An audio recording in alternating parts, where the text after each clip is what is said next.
Bismillahirrahmanirrahim. Assalamualaikum warahmatullahi wabarakatuh.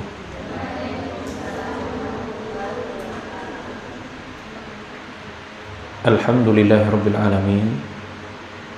Wassalatu wassalamu ala asyrafil anbiya'i wal mursalin.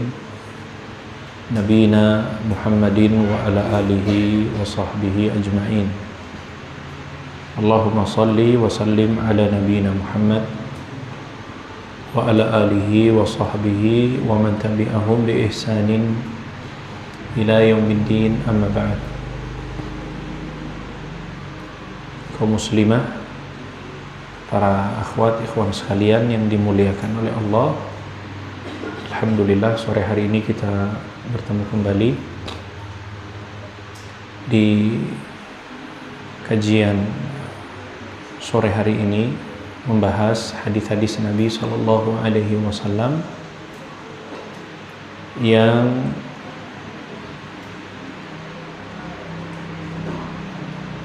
dikumpulkan di dalam kitab Riyadhus Shalihin, buah karya Al-Imam An-Nawawi rahimahullahu ta'ala, sampai kepada nomor hadis yang ke-8. Pertemuan yang lalu 7 ya. Baik, nomor hadis yang ke-8.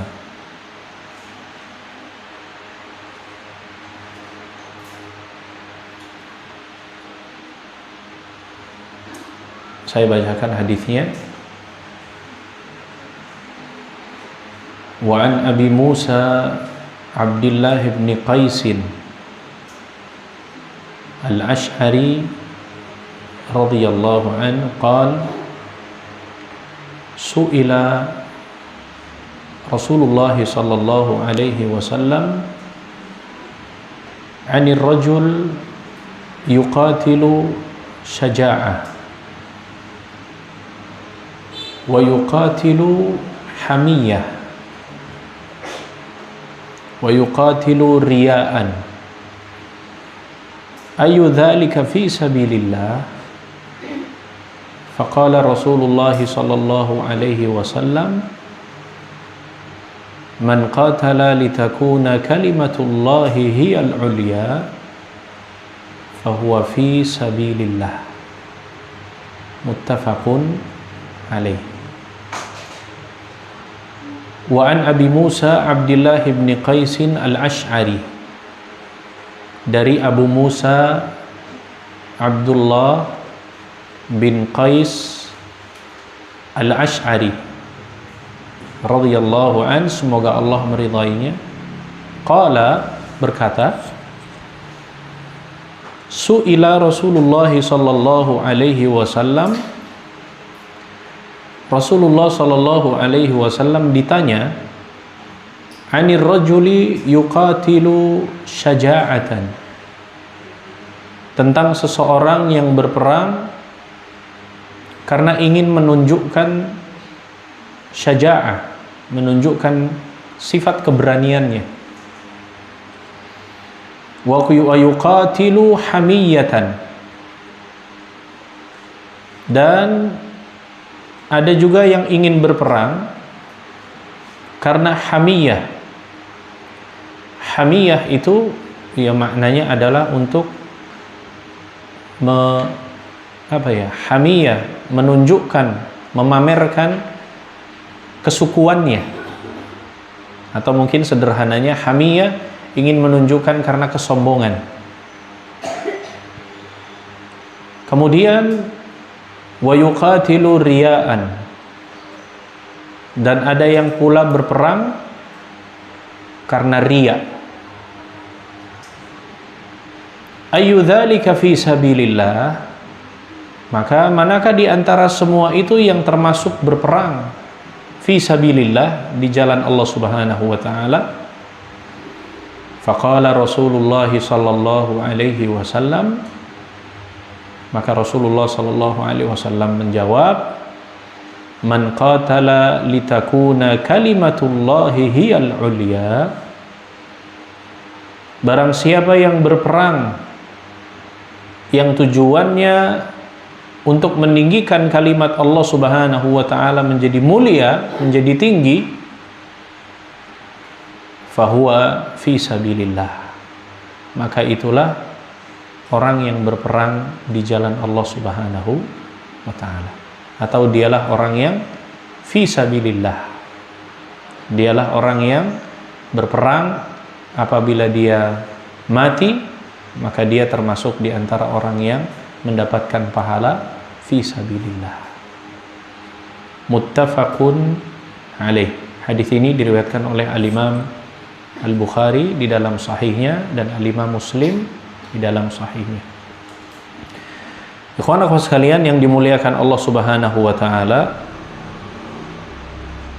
kalau kita lihat dari jalur sanadnya, di sini disebutkan su'ila, maksudnya yang bertanya di sini memang tidak dikenal ya.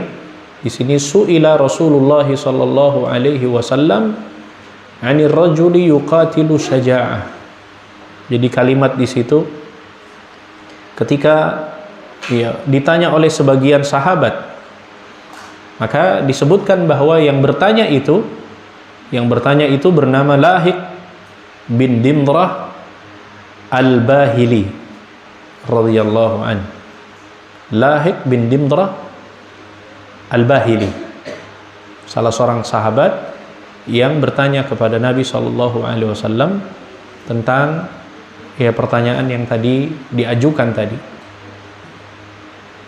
Kemudian kata hamiyah, perhatikan kata hamiyah di situ, hamiyatan, bahwa sebagaimana yang tadi kami singgung di awal, bahwa hamiyah itu adalah salah satu sifat untuk menunjukkan, atau mungkin bahasa kitanya bersemangat untuk memamerkan, menunjukkan pembelaan terhadap sukunya, kabilahnya, terhadap kelompoknya, terhadap komunitasnya, terhadap keluarganya, bahkan bisa juga terhadap bangsa atau negaranya. Hamiyah, jadi ingin menunjukkan semangat pembelaannya. Jadi ada orang yang berperang di dalam rangka untuk supaya dilihat nih, saya benar-benar bagian dari bangsa yang kuat, atau misalkan dari suku yang benar-benar suku yang kuat. Itu tujuannya untuk menunjukkan, memamerkan. Makanya kalau di terjemahan mungkin diterjemahkan dengan untuk menyombongkan. Jadi hamiyah itu seperti sifat kesukuan. Ingin menunjukkan pembelaan besar-besaran. Ingin menunjukkan, memamerkan dari komunitas, dari suku, dari negara, dari bangsa yang dia miliki. Itu namanya hamiyah. Kemudian wa yuqatilu riya'an, ada orang yang kemudian berjihad karena riya. Nah ini riya, karena ingin disaksikan ya. Apa yang dimaksud dengan riya sepertinya sudah saya jelaskan kan. Riya itu berasal dari kata ru'yah. Berasal dari kata ru'yah, yang artinya bahwa melihat. Maka orang yang riya adalah orang yang ingin amalannya itu disaksikan, ingin amalnya itu dilihat. Itu namanya riya. Dan riya ini diantara sifatun madhmumah, diantara sifat yang paling tercela. Bahkan sifat itu disandarkan dengan karakter orang-orang munafik, sebagaimana di dalam surat Al-Ma'un Allah berfirman, fawailul lil musallin alladzina hum an salatihim sahun alladzina hum yura'un wa yamna'un al-ma'un. Alladzina hum yura'un. Mereka sebelum ayatnya kan, wailul lil musallin alladzina hum an salatihim sahun. Orang yang salat tapi dia sahun, dia lalai. Walaupun banyak versi tafsirannya ayat ini. Ada yang dimaksud lalai di sini menunda-nunda Ada yang dimaksud di sini adalah dia melaksanakan salat tapi tidak ingin mengharapkan balasan. Ya, ada yang kemudian dia salat akan tetapi bermalas-malasan. Yaitu semua ciri-ciri salatnya orang-orang munafik kan. Ditambah lagi alladzina hum yura'un, ingin salatnya dilihat. Makanya orang-orang munafik ya seperti itu sifatnya. Di dalam ayat yang lain Allah Subhanahu wa taala menyebutkan juga tentang sifat salatnya orang-orang munafik. Kata Allah Subhanahu wa taala, "Idza qamu ilas shalah qamu kusala." Mereka berdiri untuk salat tetapi melaksanakannya dengan bermalas-malasan. Kusala, kaslan. Yura'unan nas, dan ingin dilihat oleh manusia. Wala yadhkurunallaha illa qalila, dan orang munafik itu tidak pernah berzikir kepada Allah kecuali sedikit sekali. Dia nggak pernah ingat Allah, sedikit aja. Maka itu riya. Dan riya ini ya masuk dalam kategori apa? Syirkun khafi, termasuk syirik yang tersembunyi. Makanya hati-hati. Sampai disebutkan, diilustrasikan bahwa riya ini masuk ke dalam diri manusia itu seperti semut yang berwarna hitam menempel di batu yang warna hitam, berada di kegelapan malam. Oh ya, nggak kelihatan. Karena saking halusnya penyakit riya ini masuk ke dalam ya diri seseorang. Maka ikhwan akhwat sekalian, kalau sudah ada ya indikasi akan muncul ini sifat-sifat ini, segera untuk kemudian mencari obatnya. Karena dia kalau sudah bersemayam dan kemudian semakin tumbuh subur di dalam diri seseorang, orang yang riya itu nanti amalan-amalannya tidak akan bermanfaat ya di hadapan Allah Subhanahu wa ta'ala. Makanya orang yang riya itu kan orang yang ingin menipu ya, orang yang ingin menipu Allah, tetapi sesungguhnya dia menipu dirinya sendiri. Sebagaimana ayat yang saya sampaikan di pertemuan yang lalu, yukhadi'una Allah walladzina amanu wama yakhda'una illa anfusahum wama yash'urun. Yukhadi'una Allah walladzina amanu, khadda', mereka ingin menipu Allah dan orang-orang yang beriman, padahal mereka menipu diri mereka sendiri sedangkan mereka tidak merasakannya, tidak merasa. Itu namanya riya. Dan riya ini bisa bermacam-macam. Munculnya ini bisa bermacam-macam. Ya, bukan hanya dari ibadah, bahkan bermacam-macam. Riya bisa dari fisik.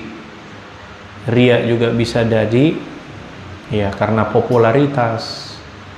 Riya juga bisa jadi karena orang yang dikunjunginya, atau ya seperti misalkan kalau kita dikunjungi dengan seorang sosok yang dikenal, wah ini bisa riya. Riya dengan ucapan, bisa sengaja ya membuat ya ucapan-ucapan yang dibuat-buat, ucapan yang fasih gitu ya, supaya ya, dibilangnya masya Allah fasih sekali. Atau mungkin sebaliknya ya berusaha untuk kemudian sebaliknya ya yang bisa sebenarnya berbicara yang baik tapi dia dibuat-buat. Bisa dengan penampilan ya, misalkan dengan berpakaian yang serba mahal, atau sebaliknya ya berpakaian yang pura-pura sederhana, pura-pura lusuh gitu ya supaya dikasihani. Ini juga bisa riya seperti itu. Makanya hati-hati dengan riya ini. Termasuk dalam urusan jihad juga. Bisa orang yang kemudian berangkat sama-sama berperang, tapi ternyata bisa jadi tujuannya adalah bukan karena tujuan Allah Subhanahu wa ta'ala. Nah, makna di dalam hadis ini, karena memang di bab yang pertama ini adalah bab yang berhubungan dengan niat, makanya pembahasan hadis-hadis yang lalu kan semuanya pasti berhubungan dengan tujuan kan. Dari hadis yang pertama innamal a'malu binniyat, dari mulai pembahasan hadis yang panjang ya kan tentang bersedekah, ternyata sedekah kepada anaknya sendiri. Kemudian apa? Hadis yang kemarin yang kita bahas, Allah tidak akan melihat fisik kita kan, tidak melihat harta kita, rupa kita. Allah melihat hati dengan amal. Nah, kembali lagi kepada tujuan. Maka ikhwan akhwat sekalian, hadis ini juga berbicara tentang salah satu di antara bentuk ibadah yang mulia, ibadah yang paling tinggi, jihad. Ya, makna jihad di sini adalah makna jihad yang sesungguhnya. Karena makna jihad itu ada makna secara etimologi, secara bahasa, ada jihad secara terminologi.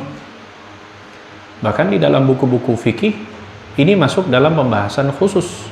Kitabul Jihad, kitab tentang jihad dibahas.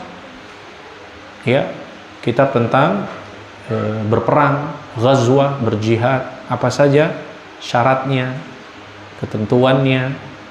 Ya, kemudian nanti masuk dalam subbabnya juga ghanimah, harta rampasan perang. Itu dibahas. Nah, maka di dalam hadis ini makna jihad yang sesungguhnya. Karena ada makna jihad secara apa? Secara etimologi, secara bahasa. Ya, jihad kan diambil dari kata apa? Jahada yujahidu jihadan. Kesungguhan atau bersungguh-sungguh. Dan menariknya, kata jihad di dalam Al-Quran itu digandengkan dengan dua kata yang seakan-akan tidak dipisahkan. Perhatikan aja, ya, ayat tentang jihad itu selalu digandengkan dengan iman dan selalu digandengkan dengan hijrah, ditambah lagi embel-embelnya sabilillah. Kayaknya itu satu paket. Dan tentunya karena seringnya terulangnya ayat ini menunjukkan bahwa punya perhatian besar kan berarti di dalam syariat agama Islam.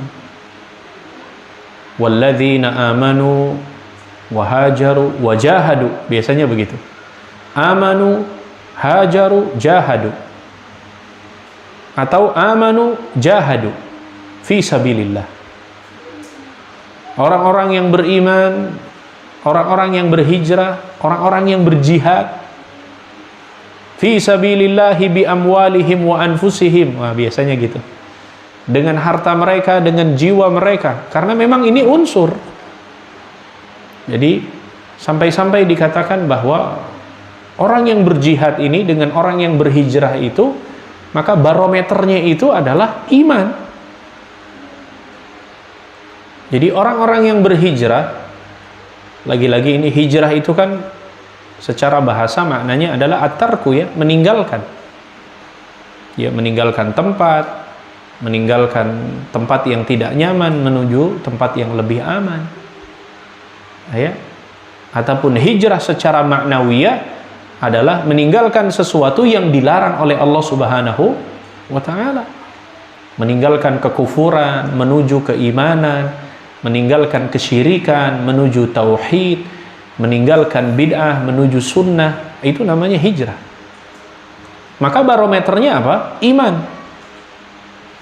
Makanya orang yang berani hijrah itu berarti ini menunjukkan sebuah indikasi keimanannya. Makanya hadis tentang hadis yang pertama tentang hijrah itu kan menjadi sebuah barometer bahwa orang yang berhijrah meninggalkan kota Mekkah, meninggalkan tempat kelahirannya, kemudian harus meninggalkan menuju ke Madinah, maka barometernya apa? Iman. Termasuk juga orang-orang yang kemudian dulunya bergelimpangan dosa, dulunya orang-orang yang ahlul maksiat, kemudian dia bertekad berhijrah meninggalkan kebiasaan-kebiasaan jahiliyahnya, maka barometernya adalah iman. Orang yang berani berhijrah berarti orang yang keimanannya, ya, kejujuran keimanannya. Makanya kata Nabi, al-muhajirul ladzi, ya, alladzi hajara ma nahallahu anhu. Orang yang berhijrah adalah orang yang meninggalkan apa-apa yang dilarang oleh Allah Subhanahu wa taala. Ditambah lagi jihad. Maka orang yang berjihad itu adalah panggilan iman. Gak mungkin. Gak mungkin orang yang berani berangkat berjihad itu kalau bukan karena panggilan iman. Akan tetapi apa? Ternyata di dalam hadis ini ada beberapa tujuan-tujuan yang ditanyakan oleh sahabat tadi. Bisa jadi terjadi orang-orang yang kemudian berperang di jalan Allah bisa bermasalah juga niatnya. Sebagaimana hijrah juga bisa bermasalah niatnya. Ya kan? Ada orang yang ingin berhijrah tapi supaya apa? Ya, supaya ingin popularitas. Ya kan? Ada orang yang berhijrah supaya macam-macam lah tujuannya.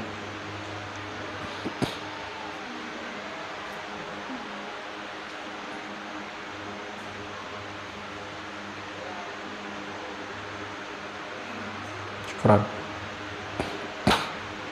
Termasuk juga berjihad. Karena apa?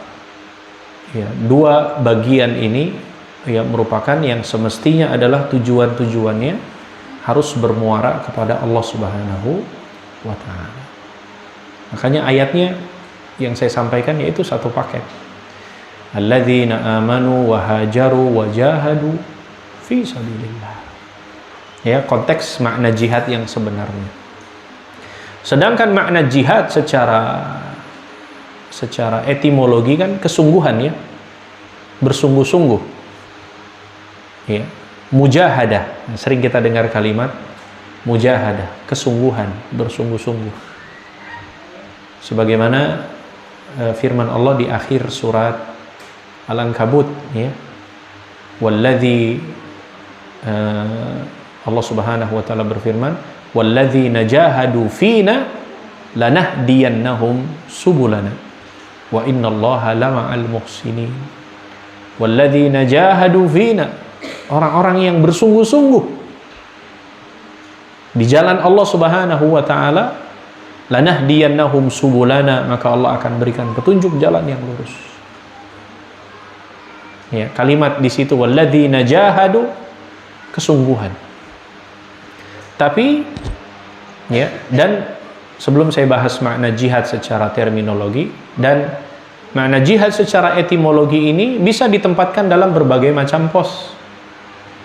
Berjihad, bersungguh-sungguh, ya, sebagaimana beberapa waktu yang silam, ya, ketika saya mengajarkan di kajian akbar, salah satu di antara cara untuk mendapatkan ilmu mujahadah, kesungguhan.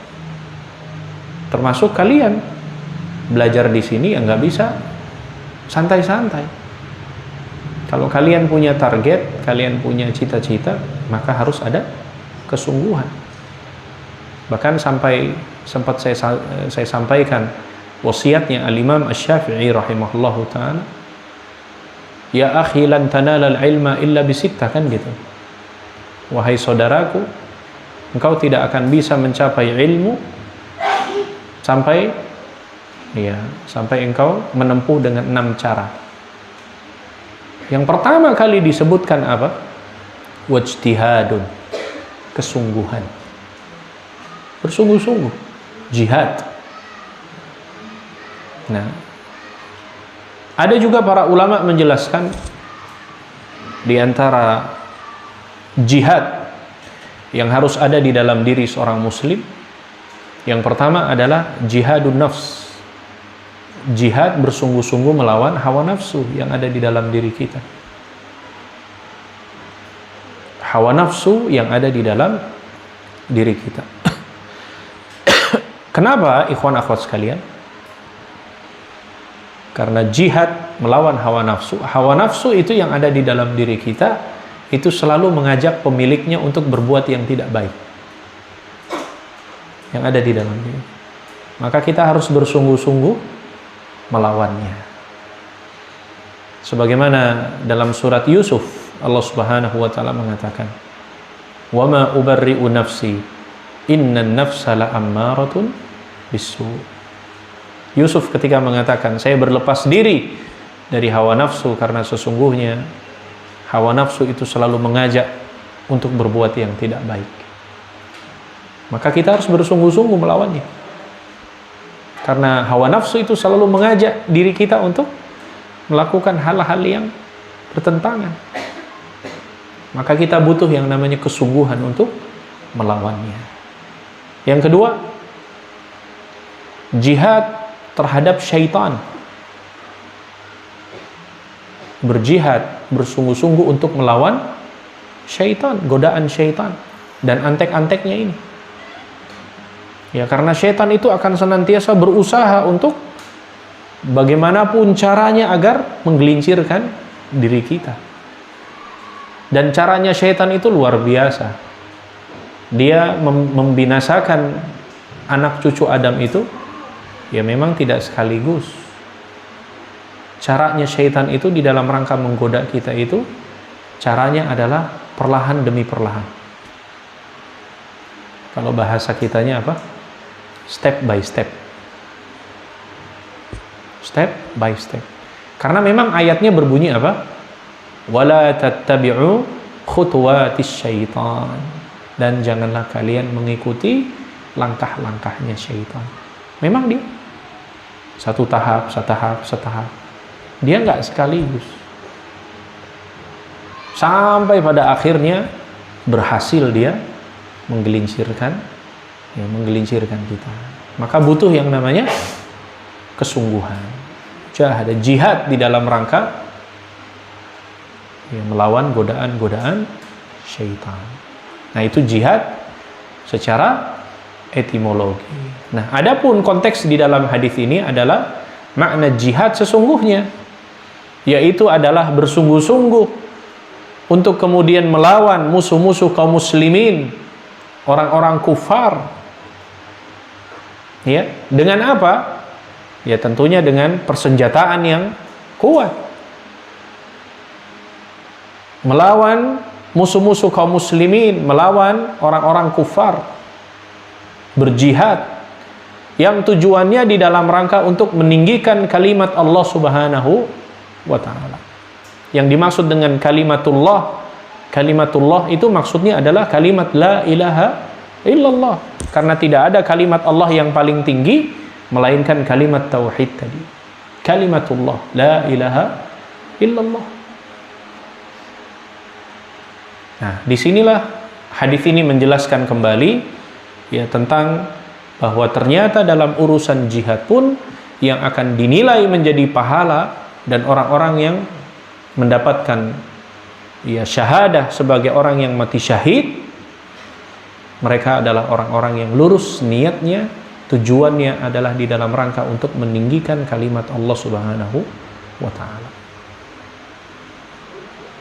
Maka ikhwan akhwat sekalian, faidah yang bisa kita ambil di dalam hadis kita ini yang pertama lagi-lagi bahwa sebuah amalan akan dinilai pahala dan diberikan pahala di sisi Allah Subhanahu wa taala adalah berdasarkan niat yang benar. Berdasarkan niat yang benar. Termasuk jihad. Jangankan jihad ini amalan paling utama ya, termasuk diantara amalan yang agung. Makanya sebagian ulama menyebutkan seandainya mungkin rukun Islam ini bisa ditambah satu, mungkin jihad ini adalah posisi yang ke-6 setelah haji. Iya. Dalam masalah jihad saja itu butuh yang namanya niat yang benar. Makanya subhanallah ya, begitu para sahabat radhiyallahu anhum jami'an. Tidak heran makanya mereka ketika berangkat berjihad, berperang, ya, karena mereka menginginkan orang-orang yang kemudian ketika berjihad mereka wafat di medan peperangan. Mereka orang yang mati syahid. Mereka sangat berharap. Karena apa? Karena kan luar biasa pahalanya. Pahala orang yang mati syahid itu Masya Allah. Nanti mungkin saya akan bahas sedikit. Ya, bukan untuk doktrin loh ya, bukan. Maksudnya begitu mulianya. Makanya ketika para sahabat itu berangkat berjihad, lantas kemudian mereka pulang masih dalam kondisi hidup, mereka itu bersedih. Bahkan ada sebagian mereka yang menangis. Berangkat berperang, kemudian pulang masih hidup, menangis mereka itu. Ya. Mereka iri dengan ya, para kawan-kawannya yang mereka ketika berjihad, ketika mereka berperang, mereka terbunuh di jalan Allah Subhanahu wa Ta'ala. Sampai-sampai ya, salah satu di antara bentuk kesedihan yang paling duka itu siapa? Khalid bin Walid. Khalid bin Walid, Masya Allah. Siapa yang tidak kenal sosok beliau? Sahabat yang tidak pernah absen dalam peperangan, ya, yang paling luar biasa di dalam kancah peperangan, sampai diberi gelar apa? Saifun min suyufillah, pedangnya Allah Subhanahu wa Ta'ala. Khalid bin Walid, pemberaninya, pemimpin peperangannya. Tapi subhanallah, tahu ya kisahnya? Beliau wafat di mana? Di atas ranjangnya. Iya. Justru malah beliau akhir hayatnya meninggal wafat di atas kasurnya. Padahal Masya Allah, harapan besar agar kemudian terbunuh dan mati syahid di jalan Allah Subhanahu wa Ta'ala. Khalid bin Walid, Allah takdirkan wafatnya di atas kasur. Menangis kan? Menangis beliau. Padahal tahu ikhwan akhwat sekalian, Khalid bin Walid dikisahkan hampir seluruh tubuhnya itu tidak ada yang tersisa kecuali luka. Sabetan pedang, tusukan tombak, panah, ya sudah kayak apa ya mungkin. Ini kalau anak muda itu ya, seperti kayak tanda tangan di tembok gitu. Sampai disebutkan luka yang paling kecil di tubuhnya Khalid bin Walid itu sedalam jari kelingking. Ya, sedalam jari kelingking. Itu paling kecil, sedalam jari kelingking. Nembusnya. Masya Allah ya. Tapi Allah takdirkan wafat di atas kasur. Menangis Khalid bin Walid itu. Padahal dalam kancah peperangan, Masya Allah beliau. Begitulah para sahabat. Karena apa? Ya, karena mereka tahu betul tentang pahala orang yang wafat di jalan Allah Subhanahu wa Ta'ala. Makanya predikat tentang syahid itu subhanallah, bukan predikat yang sederhana. Bahkan salah satu di antara tafsir firman Allah Subhanahu wa Ta'ala, siratal ladzina an'amta 'alaihim. Siapa itu?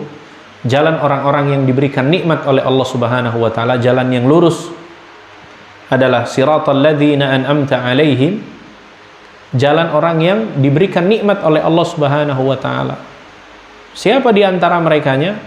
Allah mengatakan ulaikal ladzina an'amallahu 'alaihim minan nabiyyina was-siddiqina wasyuhada. Jalannya para orang-orang yang syuhada, orang yang mati syahid. Wah, ini kan masuk dalam daftar ya, jalan yang Allah karuniakan nikmat.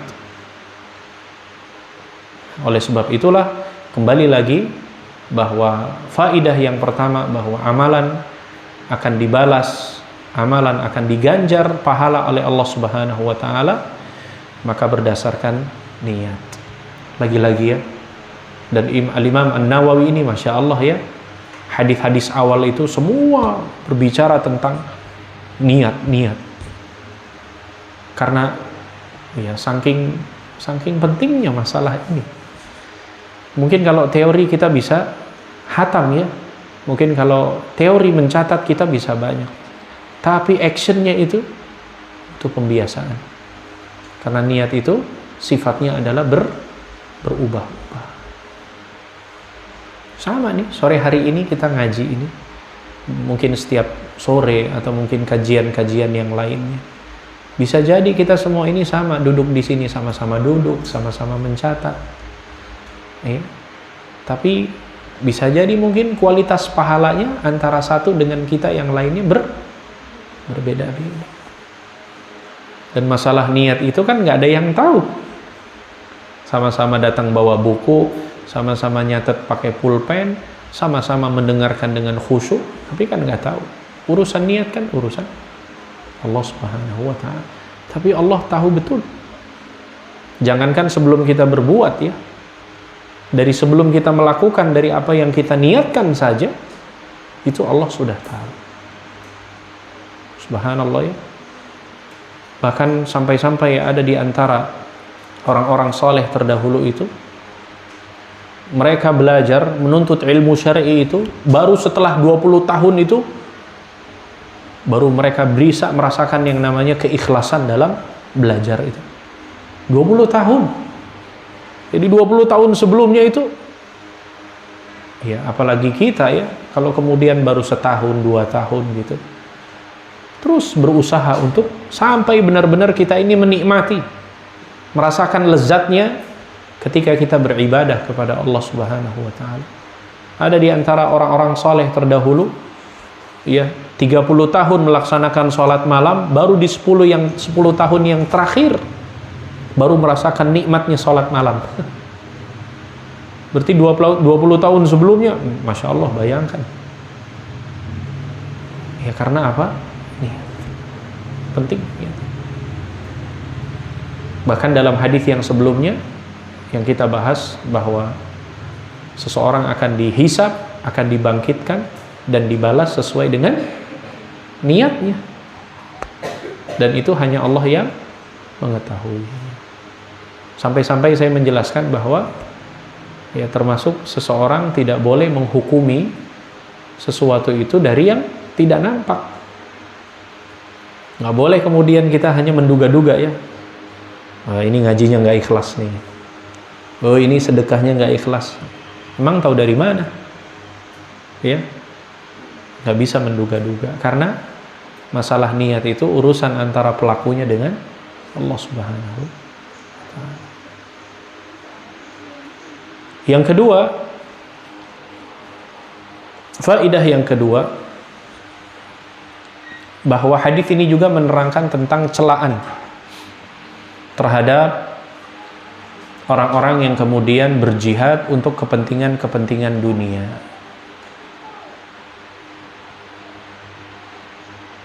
Ya, celaan. Sebenarnya bukan hanya masalah jihad ya, masalah amalan yang lainnya itu dicela. Kalau untuk tujuan-tujuan sebatas duniawi saja, itu bahaya. Masih ingat ketika saya menjelaskan tentang menuntut ilmu, ya, salah satu di antara pembahasan yang perlu diperhatikan para penuntut ilmu untuk mendapatkan ilmu apa? Keikhlasan kan, niat untuk mengharapkan wajah Allah. Termasuk ya sekarang kita yang sementara belajar ini, menuntut ilmu syar'i. Sampai-sampai Nabi mengatakan, man ta'allamal ilma liyubahi bihi al-ulama liyumarihi sufaha. Siapa di antara orang-orang yang menuntut ilmu agama supaya agar disebut-sebut orang yang alim, supaya bisa membodohi orang-orang yang bodoh. Apa kata Nabi sallallahu alaihi wasallam? Lam yajid 'arfal jannah yaumal qiyamah. Maka dia tidak akan mencium wanginya surga Jangankan masuk ya, wanginya saja nggak bisa nyium. Iya kan? Man yata'allamal ilma li gharadin minad dunya, ya, barang siapa yang menuntut ilmu karena untuk tujuan-tujuan dunia, sampai kemudian Nabi mengatakan fahuwa finnar, maka dia berada di dalam nerakanya Allah Subhanahu wa ta'ala. Lagi-lagi masalah niat. Lagi-lagi masalah niat. Ditambah lagi, pernah dengar hadis ada 3 orang yang pertama kali dicampakkan oleh Allah Subhanahu wa ta'ala ke dalam neraka. Nanti di hari kiamat didatangkan 3 orang. 3 orang ini punya amalan-amalan yang istimewa. Yang pertama, seseorang yang Allah karuniakan Al-Quran. Kemudian apa?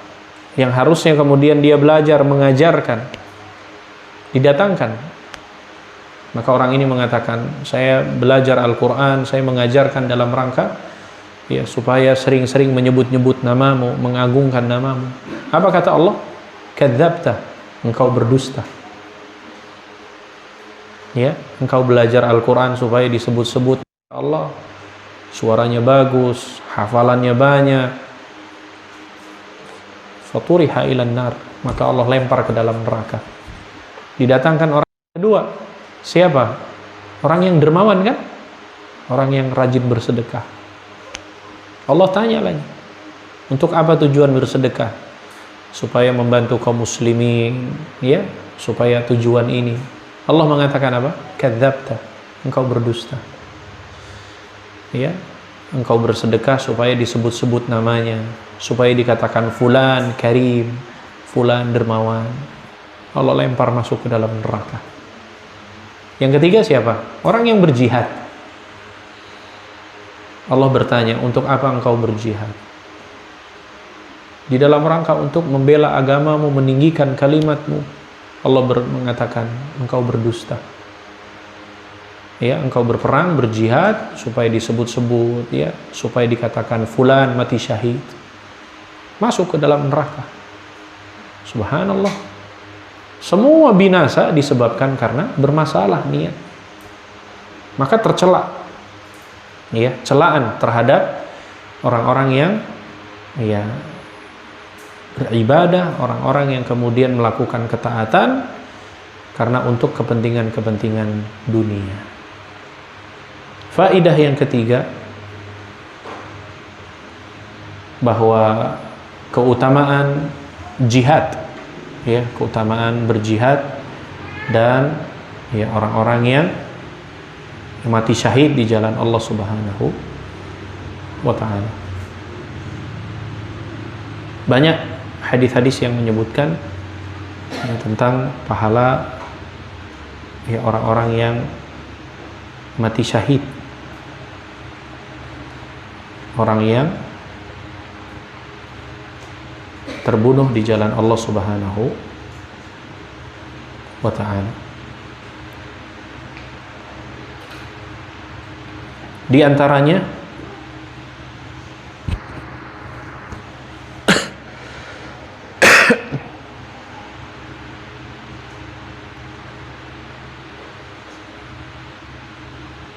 Allah Subhanahu wa ta'ala berfirman di dalam surat Al-Imran di ayat yang ke-142, ya.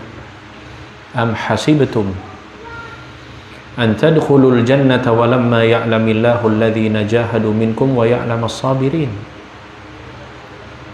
Apakah kalian mengira bahwa kalian akan masuk surga padahal belum nyata bagi Allah orang-orang yang berjihad di antara kalian?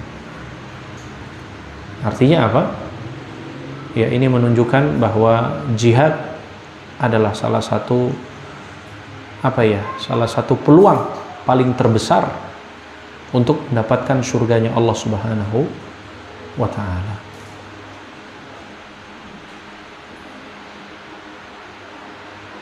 Kemudian ya, di antara pahala-pahala jihad merupakan puncak amal, ya, sebagaimana yang tadi dijelaskan, termasuk orang yang mati syahid di jalan Allah Subhanahu wa ta'ala. Sampai-sampai di dalam hadis disebutkan diampuni dosanya sejak pertama kali, kemudian dia keluar darahnya, kemudian akan diberikan mahkota di akhirat kelak, diberikan kesempatan memberikan syafaat kepada 70 anggota keluarganya. Iya, luar biasa kan, banyak vouchernya. Makanya orang yang mati syahid kan, ya, maka disebutkan apa? Ya, jenazahnya itu, mayitnya itu kan tidak dikafani kan? Tidak dikafani. Artinya dia dikuburkan dengan pakaian yang digunakannya. Maksudnya itu. Ya, tidak dikafani, tidak dimandikan orang yang mati syahid. Dan masih banyak di antara keutamaan-keutamaan yang lainnya. Kemudian yang terakhir di antara faidah dari hadis ini, bahwa berjihad dengan tujuan meninggikan kalimat Allah Subhanahu wa taala, maka itu merupakan ibadah yang paling puncak kemuliaan dari di antara ibadah-ibadah yang lainnya.